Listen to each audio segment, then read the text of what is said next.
Clark Kent from the Predatory Lending Network, out with the news that Apple and Google are now the two biggest companies in the world, just under $500 billion. What do you think of this? I'd believe it. Apple and Google are both huge. Everybody knows about them, and everybody has, either an iPhone or knows of an iPhone or uses Google. So they're both huge. I'm actually not surprised just because of how ubiquitous they both are. I mean, I confess, I have an iPhone. Well, I think it's a bit troubling. Apple products have been very popular with a lot of people, so the news that they're no longer the biggest tech company out there, it's really interesting. I fail to see how I fail to see that. Yeah, I can see how you fail to see that. Well, I'm not from this world, you see. I've traveled from my planet, which I can't say where from because we're not very friendly to visitors, you see. But you guys are much more friendly. And while my time here, I found that there's this Apple company. It makes like these whirligigs. There's a dragon. Fearsome beasts. Anyway, they make these whirligigs and these gadgets and these gizmos aplenty, and you press a button, it does a thing. But Google, I've also heard, does you type in and there's information, and they own all these websites that you call them and these other things, right? And I don't know very much about them other than what I've just said.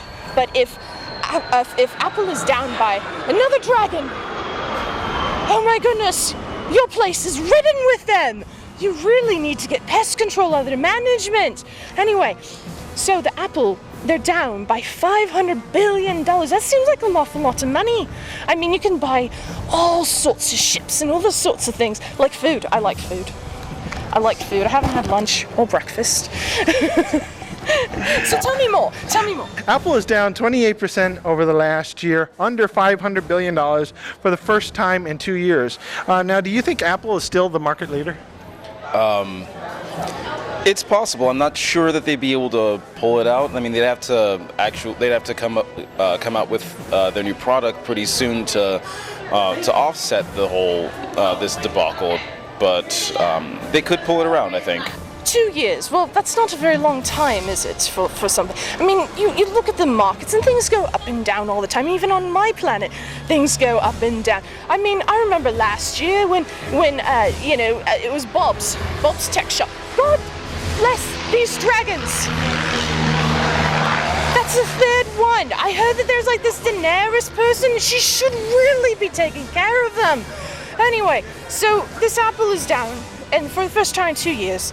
And is Apple still the market leader? Well, maybe it's time for Apple to have a bit of a lie down, eh? Maybe a bit. I mean, what do you think? I have to confess, I'm not too familiar with business matters and stuff like that, but Apple is still pretty recognizable as a brand, and I think it's worldwide known. So with the market going up and down as they normally do, they tend to go in cycles. If they are number 2 instead of being number 1, it wouldn't surprise me if eventually they'll come back up. Although recently I did hear that Apple is kind of in trouble with the mayor of Cupertino in Northern California. Apparently there's some disagreements with the tax rate, and so I recently heard about an article where I think it was Fortune magazine or something like that, where the mayor of Cupertino is saying that Apple's abusing us by not paying enough taxes. I would say so. I mean, who pays real close attention to those stats anyways?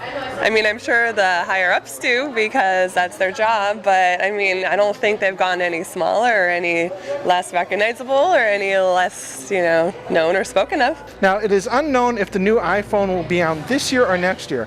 Now, do you think Apple can survive without Steve Jobs? I think it'll be a bit of a challenge, but with some restructuring, I think it's possible. I think so. I mean, he played a big part in it, of course, and I mean, at least his passing is semi-recent. But maybe down the road, if they don't find, a new public figure, a face of Apple that people can relate to, they might be in trouble. But right now, I think they're fine.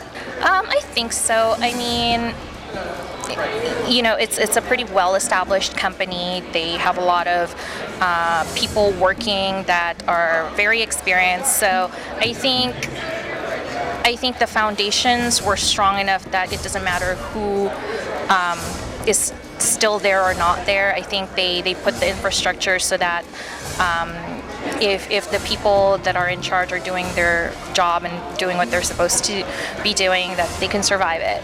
Well, this iPhone thing is not something that I really personally would care about. I mean, I have more of an Android, if you get my meaning. Yeah, he's my servant, you see. He's in my room. He's taking a rest. I've got to plug him into the wall. Yes, we still have to charge him. It's even in our technological advanced age, these little brass people that we have, we must still charge them. It takes forever. Anyway, I digress. Steve Jobs. Yes, I've heard of him. He was quite the inventor and quite the man, if I remember right. But can they survive without him? I think so. He put all of his ideas and his technologies out there. Now, are they still going to be the biggest in the market? I don't know, right? Because, there's other people and other companies and startups and things happen, and the technologies change all the time. All the time. Is there anything else that you have for me on this story, though? People say that maybe Apple should buy Tesla and Elon Musk should be CEO. What do you think of that? That's an interesting idea. It's a very interesting idea. It would put Apple into, I think, some uncharted territory. I think they've done computers for most of their existence, but to have them also do electric vehicles rather. Be very interesting, and if it happens, I'd be curious to see what they do with it. Oh, that's an interesting idea because Tesla's been all over the news lately. A friend of mine actually is a convert. She originally wasn't too into the whole Tesla thing, but she and her dad ended up test driving a Tesla, and they ended up buying one. No. See, in my age, in the future, Tesla and Elon Musk, they live in infamy, and dragons, I hate them, and I do believe that Mr. Elon Musk and his ideas need to remain pure and of his own, and he doesn't need to be combabulated with this Apple. That Apple needs to stay in their own division and do their own thing and have their own brilliant ideas, and let Mr. Elon Musk pave the way for the new future with new technology without being boggled down by these other politicians and their ways of things. That's just my opinion, because in the future, Tesla rules everything. What do you think of that? It's not my planet. What do I care? I think that'd be awesome. Why not? And is there any last minute things you'd like to say? I would like to say that your planet is not quite bad. You guys have been very affable and friendly towards me and my crew and my associates.